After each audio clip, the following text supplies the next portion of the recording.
Comment les prisonniers du camp de Buchenwald se sont-ils libérés eux-mêmes ? Roger Arnoux, résistant déporté à Buchenwald, raconte. Le 11 avril, l'opération de libération du camp a commencé au début de l'après-midi, vers 2h30. Depuis le matin, il y avait des remue-ménages considérables, des évacuations, des camions, des voitures, des sitcars qui partaient chargés de bagages. Bon, on ne voyait même plus les SS habituels que nous connaissions. Il y avait des gens de la Wehrmacht, il y avait des SS, C'était très, très confus.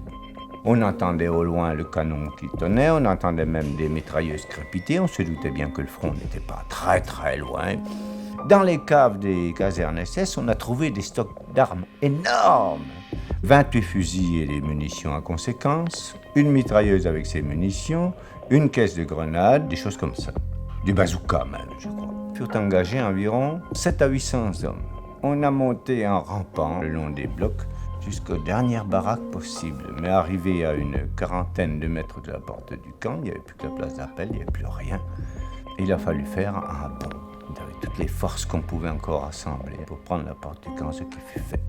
La surprise a été totale. Ça a duré un quart d'heure en tout, mais dans le quart d'heure qui a suivi, il y avait environ 4 à 5 000 hommes qui étaient lancés, qui étaient partis dans tous les azimuts, dans toutes les directions.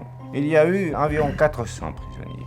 On les a enfermés dans un bloc spécial du camp où ils sont restés pendant 48 heures. Après, nous les avons livrés aux autorités américaines. Mais les Américains ont en fait pris le camp en charge le 13 avril. Et là, il a fallu qu'on leur rende toutes les armes. Le camp était libéré.